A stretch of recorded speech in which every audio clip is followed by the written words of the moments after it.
우병우 민정수석을 감찰 중인 이석수 특별감찰관이 감찰 내용 유출 의혹에 휩싸였습니다. 이를 두고 여야가 날선 공방을 벌이면서 논란이 점차 확산되고 있습니다. 우병우 감찰 누설 의혹 짚어보도록 하겠습니다. 두 분 나오셨습니다. 서성교 YTN 개건 해설위원 그리고 이종훈 정치평론가 나오셨습니다. 어서 오세요. 안녕하세요. 안녕하세요. 네, 우병우 민정수석 관련 의혹 그리고 논란 갈수록 파장이 더 커지는 모양새입니다. 주제부터 보시죠.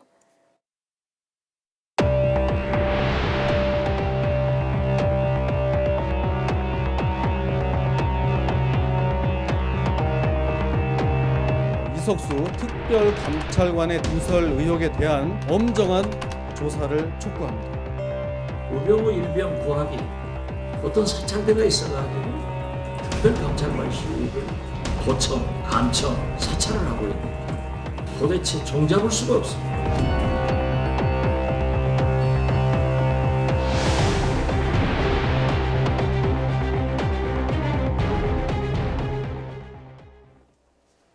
네, 결국 공은 검찰로 넘어갔습니다. 검찰의 수사를 공식적으로 의뢰했다. 이건 어떤 의미로 이해를 해야 될까요? 네, 특별감찰관은 대통령 친인척이나 청와대 고위직들 비리를 이제 감찰하게끔 돼 있는데 예. 감찰한 이후에 범죄 행위가 명백하면은 검찰총장에게 고발을 하게 돼 있습니다. 예. 그리고 범죄 행위에 상당한 이유가 있으면은 예. 검찰에 수사를 의뢰하도록 법에 규정되어 있습니다. 예. 그러면 상당한 이유가 있다고 보여지기 때문에 예. 검찰에 수사를 의뢰했고 이제 검찰에서 공식적으로 자료와 요청을 넘겨받게 되면은 검찰에서 수사를 할 텐데 예. 문제는 검찰을 지휘하고 있는 우병우 민정수석이기 때문에 예. 과연 현직에 있는 민정수석을 검찰이 제대로 수사를 할 수 있겠느냐 예. 이게 큰 관건으로 보여집니다. 그러니까 친정으로 넘어간 건데요. 표현을 네. 하자면 이게 제대로 수사가 이루어질지도 의심스러운 부분이 있다라고 이제 말씀을 해주셨는데 상당한 혐의점이 입증이 됐을 때 이제 수사 의뢰를 한다고 했는데 네. 그러면은 하도 의혹이 이제 많이 나와서요. 어떤 부분에 대한 수사 의뢰가 이루어진 겁니까? 뭐 지금은 그 가족 명의 그 가족 회사 예. 회사의 그 자금을 좀 유용한 그런 그 혐의 부분이 이제 주인 것 같아요. 자, 그런데 사실은 좀 너무 서둘러서 좀 검찰로 넘긴 게 아닌가라는 예. 생각을 좀 하게 된다는 거죠. 그러니까 조금 더 시간을 두고 조사를 더 했어야 되는 거 아닌가. 예. 그러니까 가장 결정적으로는 뭐 아들 의경 그 예. 문제 관련해 가지고 경찰이나 이쪽에서 사실은 자료도 지금 충분히 못 받은 상태 아닙니까? 예. 못 받은 것으로 지금 알려지고 있는데, 그러니까 조사가 좀 미진한 상태라는 거죠. 그래서 이거 역시 조금 그 배경이 뭔가 좀 있는 게 아닌가 이런 그 의혹을 좀 갖게 하는 그런 대목이죠. 그런데 특별감찰 기간이 원래 내일까지 아닙니까? 네, 예. 원래 한 달간 특별 감찰을 하고 예. 그다음에 부족하고 필요할 경우에는 한 달씩 연장을 하게끔 됩니다. 예. 아까 우리 이종훈 박사님 말씀하셨듯이 특별 감찰관은 관계 부처에 관련된 자료와 또 감찰 대상인 사람을 출석해서 질의와 답변을 또 증거를 제출을 요구하게끔 되어 있습니다. 그런데 한 달간에 아직 충분한 예. 혐의에 대한 조사가 이루어지지 않고 예. 지금 밝혀지고 있는 언론에 유출된 내용을 보면은 네. 우리는 대충 조사를 하고 검찰에 공을 넘기면 되지. 예. 또 이런 부분도 있습니다. 그만큼 본인이 법적으로 주어진 과제를 충분히 조사를 하고 예. 그 조사 내용에 따라서 검찰에 고발하든지 아니면 검찰에 수사를 의뢰하든지 아니면 혐의가 없으면 혐의 없음으로 결론을 내야 되는데 문제는 예. 이 감찰 착수 시기, 그다음 감찰이 언제 끝나느냐, 감찰의 내용은 특별감찰관이 절대적으로 공포를 못하게 되어 있습니다. 예. 이거는 법의 22조에 규정이 되어 있는데 예. 그래서 감찰의 대상, 감찰의 내용, 감찰 착수 시기, 종료 시기 이런 게 유출된다는 것 자체가 예. 이게 특별감찰관이 제대로 감찰을 못하고 있는 아주 증거라고 보여지고 있습니다. 예. 원래는 우병우 민정수석과 관련한 꼬리에 꼬리를 문 의혹을 밝혀내는데 이 논란에 초점이 있었다면 지금은 이석수 특별감찰관 쪽으로 지금 핵심이 옮겨지고 있는 그런 분위기입니다. 지금 감찰 내용 누설했느냐 안 했느냐 이 부분을 놓고 정치권에서 공방이 뜨겁죠. 네. 예. 그러니까 이 감찰 마무리 단계에서 예. 하필 아주 미묘한 시기에 그 문제가 불거졌단 말이죠. 그것도 그 배경이 굉장히 좀 이상하지 않습니까? 그러니까 SNS 상으로 서로 소통한 그것이 공개가 되고 그러다 보니까 야당 쪽에서는 지금 불법 도청, 감청 의혹까지 지금 제기를 하고 있는 거 아닙니까? 특별감찰관을 누가 그러면 감히 감청을 했느냐, 예. 도청을 했느냐. 야당은 지금 이 문제 제기를 하고 있는 건데요. 예. 이쪽도 이상하고 저쪽도 이상하다. 제가 보기에는. 그래서 이게 굉장히 지금 사건이 영화적인 상상력을 지금 발휘하게 하는 예. 그런 상황으로 흘러간다는 겁니다. 예. 그러니까 특별감찰관이 왜 그랬을까? 기자들과 왜 그런 소통을 했어야만 됐는가? 네. 그 부분도 사실은 좀 의문 아닌가요? 그러니까 본인이 한계를 좀 느꼈기 때문에 감찰을 하는 과정에서 한계를 느꼈기 때문에 그런 소통을 시도했을 가능성이 굉장히 높다라고 저는 보거든요. 그러니까 그 부분도 비정상적이다. 그리고 이것이 또 교묘한 시기에 이게 언론을 통해서 또 불거졌단 말이에요. 예. 그래서 야당은 이제 그 배경에 대해서 지금 문제 제기를 하고 있는 건데 사실 따지고 보면 그것도 이상하지 않느냐는 겁니다. 그러니까 대한민국에서 SNS를 불법 도청, 감청해서 그 자료를 확인을 해서 언론에 배포할 정도의 정보력을 가진 그런 기관이 과연 몇이나 되나요? 예. 몇 군데 안 된다는 거죠. 어떻게 보면 누가 했다라는 것이 어느 정도는 확인이 될 정도로 분명한 그런 일들이 지금 진행이 되는데 그렇게 배짱 든든한 일을 할 정도의 사람들이 예. 과연 누굴까? 이런 부분에 대해서도 당연히 의혹을 좀 가질 수밖에 없는 그런 야당에서 상황인 거죠. 제기하고 있는 도청과 감청은 아닌 것 같고요. 이석수 특별감찰관이 본인이 언론인과 대화한 적이 있다라고 본인이 스스로 밝혔습니다. 하지만 누설한 적은 없다. 누설한 이런 적은 거죠? 없다는데 예. 근데 지금 언론 보도에 보면은 구체적인 내용들이 많이 나오고 있습니다. 예. 예를 들어서 특별감찰 만기 기간이 8월 19일까지인데 청와대에서 연장을 더 해주겠느냐? 예. 못 해줄 거다. 그다음에 감찰 과정에 어려움이 많다. 관련 기관들이 정보를 제대로 제공하지 않는다. 또 뭐 그냥 우리는 조사를 하고 검찰에다가 공을 넘기면 된다. 또 감찰 내용에 대해서도 여러 가지 내용이 나오고 또 이 부분은 언론이 좀 조사해서 써봐라. 예. 언론이 이거는 쓰지 마라. 이게 구체적인 내용이 다 드러나고 있기 때문에 예. 이 부분에 대해서는 이석수 특별감찰관이 명명백백하게 밝혀야 할 필요가 있습니다. 검사는 우리가 말하기에 수사로 말하고 예. 판사는 판결로 말하는데 그렇죠. 이분은 감찰의 결과를 법에 따라서 말해야 되는데 본인이 그 감찰 과정에 어려움이 있더라도 예. 이거를 법에 따라서 해야 되는데 사전에 유출해서 정치적인 논란과 예. 국민을 혼란시키게 대한 그런 책임은 분명히 져야 된다고 생각을 합니다. 두 분의 이제 시각도 조금은 엇갈리고 있는데 지금 여야 이 문제를 놓고 보는 핵심 쟁점이 다른 시각인 것 같습니다. 먼저 여권의 입장 들어보시죠. 이석수 특별감찰관이 감찰 이 내용을 언론에 누설했다는 그런 의혹이 제기되고 있습니다. 사실이 아니기를 바라지만 이런 의혹은 계속 눈덩이처럼 커지고 있습니다. 이게 만약 사실이라고 한다면 이거는 그 특별감찰관법에 정면으로 어긋나는 현행법 위반 행위입니다. 아주 중범죄에 해당합니다. 저는 이 문제에서 가장 중요한 것은 감찰 내용이 구체적으로 유출되었는가, 만약에 되었다면 중대한 사안이고 국기문란이다 이렇게 봅니다. 지금 새누리당은 유출을 했느냐 안 했느냐 이 여부를 정확하게 가려내야 한다. 여기에 이제 힘을 줘 강조하고 있는 것 같은데요. 그러니까 이런 것이 좀 정치권에서 굉장히 흔한 그런 일종의 수법이거든요. 그러니까 어떤 이슈가 터지면 그 예. 이슈를 덮기 위해서 사실은 몸통에 해당하지 않는 깃털에 해당하는 이슈를 제기해서 오히려 그 이슈를 더 키우는 그래서 국민들의 관심을 돌리는 그런 식인데 사실은 이거 새누리당이 그동안 굉장히 많이 써왔던 그런 방식이기도 해요. 이번에도 똑같은 그런 일이 벌어지고 있는 겁니다. 그러니까 핵심은 우병우 수석의 의혹인데 그 특별감찰관이 뭐 문건을 유출했다. 그러니까 수사 내용을 감찰 내용을 유출했다라는 그것으로 지금 이슈가 지금 전환되고 있는 겁니다. 그런데 이 일을 지금 누가 앞장서서 하느냐? 친박계 핵심이라고 하는 인물들이 앞장서서 한다는 거예요.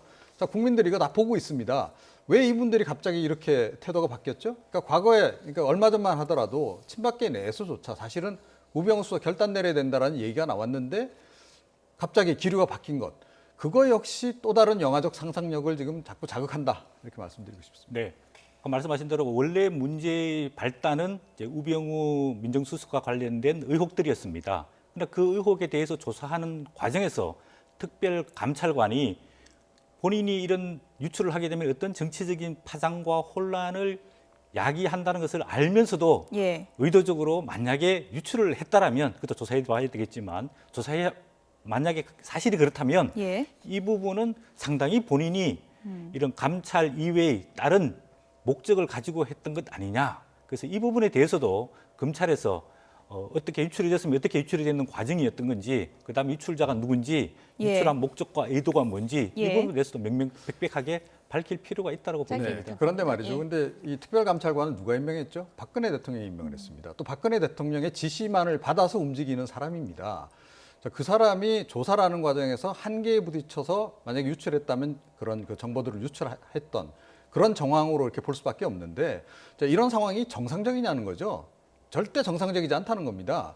그러니까 청와대가 만약에 이런 식으로 굴러간다면 이거 역시 지금 국민들 입장에서는 굉장히 불안할 수밖에 없다. 그런 말씀을 근데 드리고 싶습니다. 특별감찰관법에 따르면 대통령이 특별감찰관 3인 중에 1명을 임명을 하지만은 그 직무와 연관돼서는 독립성을 가지고 자율적으로 감찰을 하게 돼 있습니다. 예. 이번에도 감찰 시작을 할 때 청와대와 조율하지 않고 특별감찰관이 단독적으로 예. 감찰을 시작했다라고 알려지고 있습니다. 그럴 정도로 독립성과 자율성을 가지고 예. 있다라고 볼 수 있습니다. 앞서서 새누리당의 입장을 전해드렸는데요. 정진석 원내대표가 SNS에 자신의 이제 입장을 올렸습니다. 우병우 수석이 이제 이 시점에서 결단을 해야 된다, 자진 사퇴를 촉구했습니다. 당내에서는 좀 다른 시각도 있는 것 같아요. 그러니까 사실은 새누리당 내에서는 최근까지 이런 기조 아니었나요? 그러니까 우병우 수석 문제에 대해서 친박 핵심들의 경우에는 말을 아끼거나 은근히 좀 뭔가 자신이 알아서 좀 자진 사퇴해 주기를 바라는 그런 예. 기류가 주류였다는 거죠. 그런데 뭐 이 대표 바뀌었다고 이렇게 며칠 만에 확 기류가 바뀔 수 있는가? 그 부분도 굉장히 좀 이상하다라는 겁니다. 네. 새누리당은 이석수 특별감찰관이 누설을 했느냐 이 여부에 이제 초점을 맞추고 있고요. 지금 야권에서는 그렇다면 기자와의 SNS 대화 내용 어떻게 입수된 거냐 이 부분에 초점을 맞추고 있습니다. 들어보시죠. 민정수석에 대한 문제는 대통령이 임명한 특별감찰관마저 무력화시킨다면 특검을 할 수밖에 없다는 점을 다시 한번 강조하고자 합니다. 우병우 민정수석 지키려다 이 정권이 흔들린다는 경고를 제가 여러 번 드렸는데 명심하시기 바랍니다. 우병우 내관, 우병우 고름, 우병우 비종합 세트 얼마간 계속되고 있습니다. 왜 박근혜 대통령께서는 이렇게 귀와 눈을 막고 계시는지 저희는 이해할 수 없습니다. 특히 특별감찰관 감찰기관이 19일로 끝납니다. 그런데 최근 보도를 보면 특별감찰관실에서 그러한 사실을 알리는지 또는 우병우 일병 구하기 어떤 사찰대가 있어가지고 특별감찰관실을 도청, 감청, 사찰을 하고 있는지 도대체 종잡을 수가 없습니다. 지금 모든 게 시나리오지만 도청, 감청, 사찰이라는 단어까지 나왔습니다. 어떻게 봐야 될까요? 그걸 하려면 이제 그 정도 기술과 능력을 갖고 있는 기관이나 사람이 해야 되는데 예. 이게 굉장히 불법이잖아요. 그렇기 때문에 공식적인 기관에서 이렇게 했을 리는 없다고 보여집니다.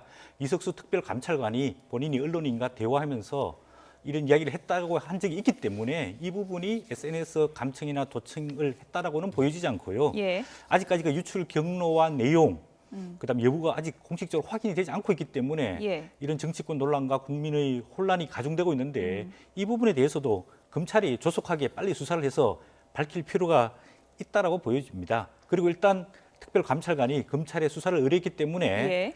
검찰이 신속하게 수사에 착수해서 지금까지 밝혀진 부분에 대해서 수사를 하고 그다음에 그 수사가 미진할 경우에는 특검을 도입하거나 아니면 국회에서 운영위원회에서 수사를 하는 게 필요하고 예. 개인적으로 우병우 민정수석은 이 단계에서 본인이 대통령에게 부담을 덜어주고 본인은 억울할 수도 있습니다. 왜냐? 예. 명백한 불법적 사실이 드러나지 않았지만 그럼에도 불구하고 스스로 거취를 결정하는 게 대통령과 또 국민을 위해서 바람직스럽지 않을까 네. 그렇게 보여집니다. 논란이 커지고 파장이 커질수록 핵심을 놓치기가 쉽지 않겠습니까? 네. 지금 이 사안의 핵심적인 부분 어떤 거라고 봐야 됩니까? 제일 중요한 것은 역시 우병우 수석의 이제 여러 가지 불거진 의혹들 그 예. 부분이죠. 공직자로서 그게 과연 적절했는가 그 여부를 판단 내리는 것이 가장 중요하고요. 이번에 이석수 감찰관의 만약에 수사 관련한 저런 것이 유출이 만약에 의도적으로 된 거라고 한다면 예. 저는 유출됐다는 그 사실보다도 유출엔 상당히 좀 부담이 따르는 겁니다. 만약에 그 본인이 의도적으로 유출했다고 할 경우에는 예. 불이익이 올 수 있다, 후폭풍이 밀어닥칠 수 있다라는 거 충분히 예상할 수 있는 거 아니에요? 대통령에게만 보고하게 돼 있는 사람이 자 그런 점에서 유출을 했다면 유출을 했을 그 동기가 과연 무엇인가? 그러니까 제가 예. 조금 전에 말씀드렸듯이 자기가 감찰을 하다가 한계에 부딪히지 않았다면 저렇게 유출을 만약 시도하지는 않았을 것이다. 그 부분이 오히려 더 본질이다 저는 그렇게 생각합니다. 네. 야당에서는 지금 뭐 특검 얘기까지 하고 있잖아요. 어떻게 이거를 풀어가야 되나요? 이런 많은 의혹들을요. 일단 법적인 과정을 밟는 게 좋다고 예. 보여집니다. 그래서 일단 검찰의 수사를 의뢰했기 때문에 검찰에서 수사를 하고 그 과정 속에서 혹여 국회 운영위원회를 열어서 예. 이 부분에 대해서 국회의원들이 질문하고 싶은 내용이 있으면은 민정수석을 국회 운영위원회에 참석시켜서 이 부분에 대해 가지고 질의응답을 하는 게 필요하고 예. 혹여 검찰 수사가 미진하거나 의혹을 밝히지 못할 경우에는 예. 국회에서 합의해서 특별 검사를 임명해서 그 의혹을 사차치 밝히는 게 법적인 과정을 밟는 게 필요하다고 보여집니다. 네. 우병우 수석 거취 문제 지금 논란이 상당히 길어지고 있는데 어떻게 결론이 날지 좀 지켜봐야 될 부분인 것 같습니다. 오늘 김대중 전 대통령 서거 7주기 추도식이 있었습니다. 여야 각 당 지도부가 한자리에 모였는데요. 야권에서는 또 한 번 익숙한 단어가 등장했습니다. 단일화인데요. 두 번째 주제어 보시죠.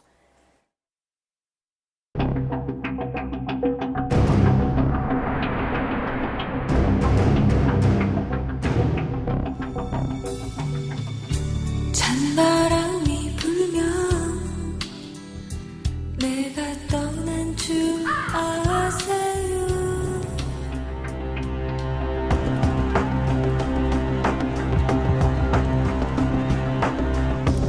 우리가 어떤 방식이든 함께 힘을 모아서 반드시 정권 교체 해낼 거라고 그렇게 조금 자신 있게 말씀드리고 싶습니다. 문재인 전 대표가 힘을 합해서 정권 교체를 하겠다라고 말씀하셨는데요.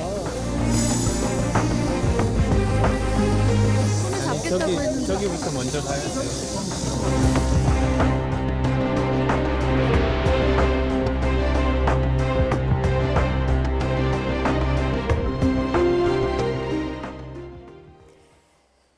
네. 문재인 전 대표가 단일화 군불대기에 들어간 건가요? 뭐 군불대기에 들어갔다라기보다는 예. 이제 기자들이 질문을 하는데 대답을 안 할 수는 없는 거죠. 그러니까 제가 보기에는 아주 최소한의 대답. 예. 그러니까 원론적인 아주 이 얘기만 한 거죠. 그러니까 정권 교체 차원에서 필요하면 뭐 힘을 합쳐야 된다, 단일화해야 된다. 그건 당연한 얘기 아니겠습니까?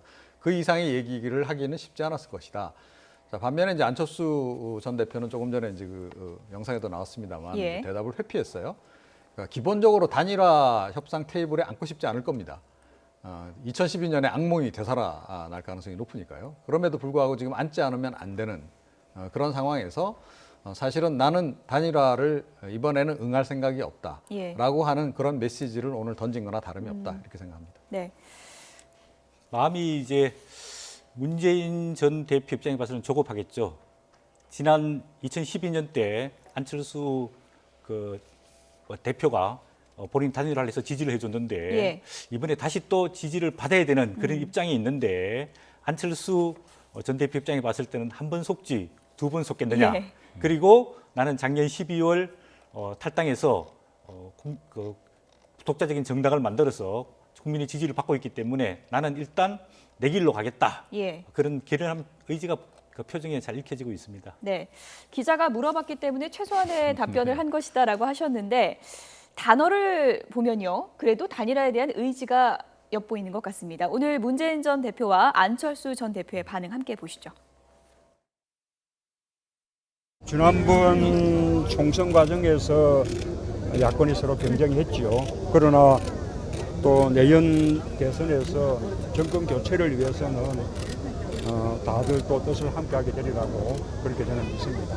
저는 우리가 어떤 방식이든 함께 힘을 모아서 반드시 정권 교체 해낼 거라고 그렇게 조금 자신 있게 말씀드리고 싶습니다. 향후에 문 대표님이랑 좀 따로 이야기를 나누신다든지 그런 계획이 혹시 있으신지.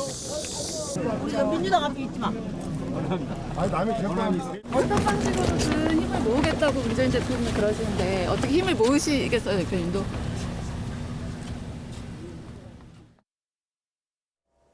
네, 저 침묵 속에 답변이 어떤 건지는 잘 모르겠지만 지금 시점이 공교롭게도요. 여론조사 지지율을 보면 안철수 전 대표가 좀 고전하고 있지 않습니까? 네, 때문에 그렇죠. 이런 단일화 관련 질문이 좀 압박이 될 수도 있을 것 같은데 어떻게 보십니까? 뭐 그럴 수는 있습니다. 예를 들어서 지금 본인의 지지율이 문재인 전 대표에 비해서 높게 나오는 상황이라면 더 적극적으로 단일화해야 된다라는 얘기를 예. 했을 수도 있죠. 그런데 이제 지금 현재 상황은 지금 그렇지 못한 상황이고 또 이 안철수 전 대표 입장에서는 그렇기 때문에 단일화에 응하고 싶은 생각이 지금 기본적으로 없는 거죠. 예. 그리고 내심은 양보를 하더라도 이번엔 문재인 전 대표가 양보해야지 왜 제가 양보합니까? 예. 라고 하는 그런 표정 그대로 전 묻어놨다라고 저는 생각을 하고요. 예. 그러니까 문재인 전 대표도 좀 답답하긴 마찬가지일 거예요. 그러니까 본인 가능하면 독자적으로 예. 안철수 전 대표의 도움받지 않고 예. 그냥 가고 싶죠. 가고 싶은데 상황이 그렇게 녹록지가 않으니까 예. 어쩔 수 없이 저렇게밖에 이야기할 밖에 없는 상황 그런 예. 것이죠. 지금 화면에 나오는 두 분의 표정이 지금 답답한 속내를 그대로 드러내는 것 아닌가 하는 생각이 그러게 드네요. 말입니다. 그러니까 사실은 예. 오늘 저 자리가 어떻게 보면 야당 지도자들에게는 굉장히 그야말로 집에 간 거나 예. 안방에 들어간 거나 다름없는 그런 상황인데 두 분이 굉장히 표정이 어색하고요. 예. 오히려 새누리당의 이정현 대표가 오늘 보니까 훨씬 더 말씀도 많이 하고 예. 몸이 완전히 풀리신 것 같더라고요. 예. 그런가 하면 폭염 속에서 수염 기르고 민생 행보 이어가고 있는 분이 있지 않습니까? 새누리당 김무성 전 대표 오늘 반기문 유엔 사무총장의 고향 지역을 찾았다고 합니다. 이 자리에서 이런 얘기를 했습니다. 임기도 아직 안 끝났는데 반기문 유엔 사무총장을 국내 정치로 자꾸 끌어들이는 것은 옳지 않다. 좀 삼가해야 된다. 이런 얘기를 직접 했다고 합니다. 예, 최근에 그 전체 차기 대선 주자 지지도라든지 예. 아니면 새누리당 또 보수 차기 그 후보 지지도를 보면 반기문 유엔 사무총장이 절대적으로 앞서고 있습니다. 그런 측면에서 봤을 때는 그 좀 뭐 견제랄까 예. 또는 가능하면은 새누리당에 안 돌았으면 좋겠다라는 예. 그런 심리가 상당히 김무성 전 예. 대표의 심리에 담겨 있다고 직접적인 보여지는데요. 견제구군요. 그런데 지난 예. 3월 달에는 이런 이야기를 했습니다. 반기문 유엔 사무총장이 새누리당에 들어오는 걸 환영한다. 예. 그리고 룰에 따라서 당당하게 경쟁하자. 예. 그때는 굉장히 자신감 있게 이야기했는데 예. 몇 달 만에 총선 참패하고 또 이번 그 새누리당 그 전당대회 때 본인의 그 한계를 느끼면서 이제는 반기문 유엔 사무총장과 맞서서 경쟁하기에 예. 좀 힘든 것 아니냐 예. 이러면서 오히려 배제와 견제론을 내세우는 것 같습니다. 네, 끝으로 간략하게요. 이정현 대표식의 슈퍼스타 K는 안 된다. 뭐 당의 룰대로 해야 된다. 네. 이렇게 말을 했는데 슈퍼스타 K식으로 하면 자기가 좀 불리하다. 이렇게 계산을 한 걸까요? 뭐 그거보다는 예. 그러니까 친박계가 원하는 그림대로 난 그냥 끌려갈 수 없다. 그런 얘기를 좀 하는 거죠. 예. 그리고 조금 전에 이제 반기문 사무총장과 대해서 이제 말이 바뀌었다 그랬는데 김무성 대표가 그 얘기는 이미 하지 않았습니까? 그러니까 대표 시절에는 내가 어쩔 수 없이 입을 다물고 있었는데 예. 이제는 할 말을 하겠다는 거 아닙니까? 그래서 그런 기조하에서 지금 친박계에 대해서 확실하게 지금 견제성 발언을 지금 하고 있는 것으로 이렇게 봐야 되겠습니다. 네. 3당 대권 주자들의 행보까지 살펴봤는데요. 지금 속내가 편안한 분은 한 분도 없는 것 같습니다. 지금까지 서성교 YTN 개건 해설위원 그리고 이종훈 정치평론가 두 분이었습니다. 고맙습니다.